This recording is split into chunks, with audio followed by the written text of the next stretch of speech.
अब इस तरह से ये साजिश नाकाम तो कर दी गई है, लेकिन सवाल ये खड़ा होता है कि क्या अब्दुल अपने दम पर अकेले ये कोशिश कर रहा था या कोई और भी चेहरे थे? आका कौन था जो सारी इंफॉर्मेशन मुहैया करा रहा था? इसको लेकर अयोध्या वासी भी हैरान है। उन्होंने क्या कुछ कहा, सुनिए जरा। इस कमरे में वो आतंकी बैठा था, उसके पास 2 हैंड ग्रेनेड थे, पिस्टल थी और बारूद वगैरह सामग्री थी जिससे विस्फोटक सामग्री होती है। उन्होंने, हमारे नौजवानों ने बड़ी बहादुरी दिखाई और उस सामान को सारे को यहाँ उसको रिफ्यूज किया, डिस्पोज कर दिया सारे को, और उसको अरेस्ट करके ले गए। और वो ये सारी कार्रवाई रात को 9 बजे तक चली थी। जब यहाँ पुलिस फोर्स लगी है, इधर उधर लगी है, जब थोड़ा शक हुआ, हमें देख नहीं पाए हम जब भी, तो शाम के टाइम जो इसमें जा आके छिप के लेट गया, वो इसमें छिपा हुआ था तो वो। और ये बहुत अच्छा हुआ है क्योंकि और कोई बड़ी घटना ना हो के यहाँ पकड़ लिया उसको। और पूछताछ में देखिए कई खुलासे हुए, क्योंकि एक एक करके सच निकलकर सामने आ रहा है। आतंकी से जब पूछताछ हुई तो राज खुल रहे हैं। आतंकी अब्दुल ने बताया है कि वो आईएसआई और आईएसकेपी यानी Islamic State Khorasan province module से जुड़ा हुआ था। राम मंदिर पर हमले की फिराक में था, ये इसके लिए तैयारी कर रहा था और आका के आदेश का बस इसे इंतजार था। राम मंदिर की रेकी कर इसने जानकारी जुटाई थी और अन्य धार्मिक स्थलों की भी जानकारियां जुटा रहा था, तो सिर्फ राम मंदिर टारगेट पर नहीं था।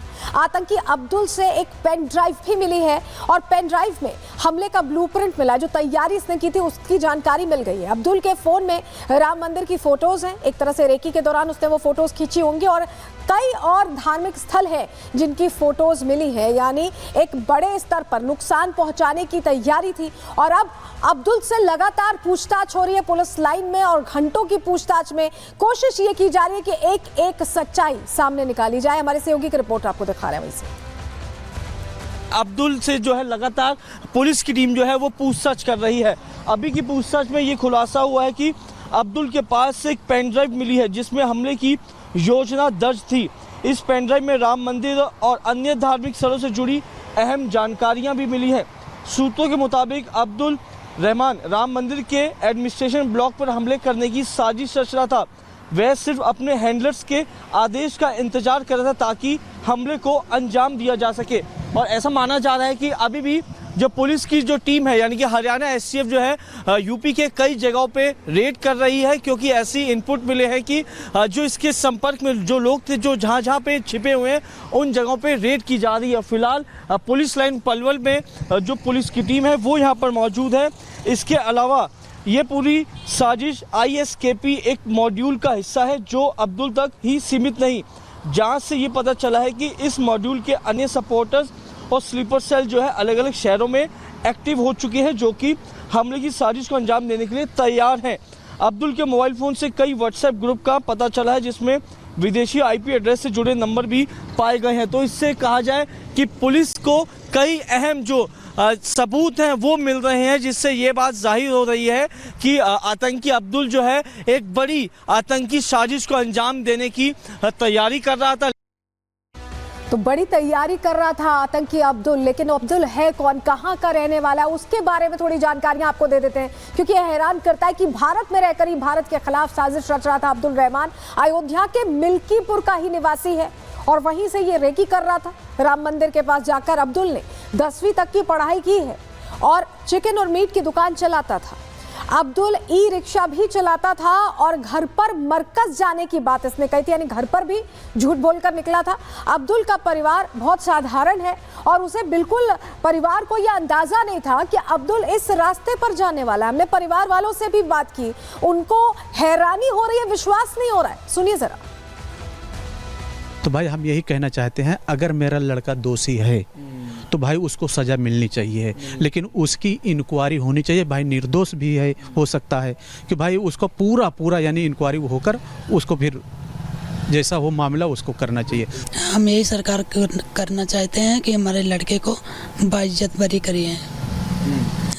इंक्वायरी वगैरह कुछ हो, जांच हो, कुछ हो, सब जांच हो जाए, जांच होनी होनी चाहिए।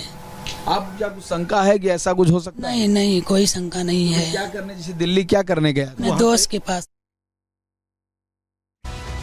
तो देखिए, परिवार का एक शख्स कह रहा है कि अगर वाकई वो दोषी है तो उसे सजा दी जाए, लेकिन जो माता जी हैं उन्हें तो विश्वास ही नहीं हो रहा और कोई नहीं सोच सकता कि उनका अपना बच्चा इस रास्ते पर देश के खिलाफ इस तरह से चला जाएगा। तो आखिर कैसे आईएसआई के संपर्क में आया अब्दुल, हुआ क्या, कैसे कोऑर्डिनेट किया, कैसे लिंक हुआ, चलिए जानकारी आपको दे रहे हैं, आपको बताते हैं। दरअसल अब्दुल 10 महीने से Islamic State Khorasan province module से जुड़ा हुआ था। अब्दुल को वीडियो कॉल पर ट्रेनिंग दी गई, यानी ऑनलाइन ट्रेनिंग दी जा रही थी। अब्दुल अपनी दुकान पर बैठकर बाकायदा ट्रेनिंग लेता था और ट्रेनिंग के दौरान अब्दुल को कई टास्क दिए गए थे। पहले टास्क देकर चेक किया गया कि कर सकता है कि नहीं, और उसके बाद अब्दुल ने भरोसा जीतने के लिए सारे टास्क पूरे भी किए। टास्क पूरे करते हुए राम मंदिर को उड़ाने की साजिश भी ऑनलाइन रची गई है। ऑनलाइन कॉल में ही सब कुछ कोऑर्डिनेट किया गया, सब कुछ बताया गया और उसके बाद अब्दुल को ये लगने लगा कि वो अब बड़ी साजिश को अंजाम दे सकता है और उसके बाद अब्दुल बाकायदा लेने चला गया वो धमाके का सामान जिसके जरिए वो ज्यादा से ज्यादा लोगों को हताहत करना चाहता था। राम मंदिर के पास साजिश रचना चाहता था और सिर्फ राम मंदिर नहीं, उसके निशाने पर था और भी मंदिर थे।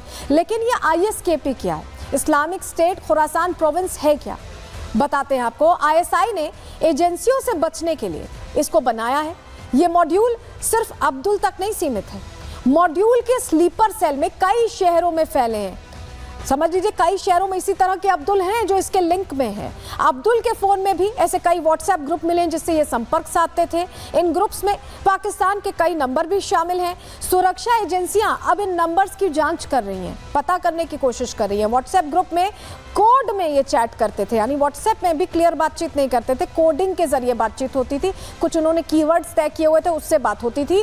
कोडेड चैट को डिकोड करने की कोशिश अब सुरक्षा एजेंसियां कर रही हैं और अब्दुल की निशानदेही पर एक्शन भी तेज हुआ है। यूपी के शहरों में अब संदिग्धों की तलाश तेज हो गई है, छापेमारी की कार्रवाई चल रही है क्योंकि ये माना जा रहा है कि सिर्फ अब्दुल ही नहीं, ऐसे कई चेहरे हैं जो जुड़े हुए हैं, जो राम मंदिर जिसका 500 साल बाद यहाँ निर्माण हुआ, जिनकी आंखों में खटक रहा है और उसके लिए बाकायदा पाकिस्तान से साजिश रची जा रही है। रिपोर्ट देखिए।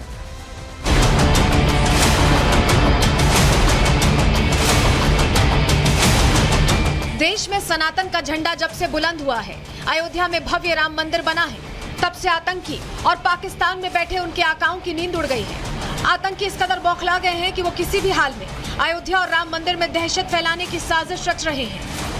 यूपी एटीएस ने आज पूर्वांचल में ताबड़तोड़ छापेमारी की है। पूर्वांचल के आजमगढ़, बलिया, मऊ, इन जिलों में यूपी एटीएस ने पहले से निशानदेही के आधार पर लोगों को मार्क कर रखा था, जिन पर आज एटीएस ने छापेमारी करी। अलग अलग जगहों पर एटीएस की अलग अलग टीमें पहुंची, जहां लोगों को गिरफ्तार किया गया। उनसे अब आगे पूछताछ की जा रही है। पाकिस्तान से जुड़े कनेक्शंस भी खंगाले जा रहे हैं। ऑनलाइन डिजिटल प्लेटफॉर्म्स का इस्तेमाल करके उनके मोबाइल एविडेंसेस से भी डेटा कलेक्ट किया जा रहा है, जिसके बाद आगे की इस पूरे मामले में तफ्तीश देखने को मिलेगी।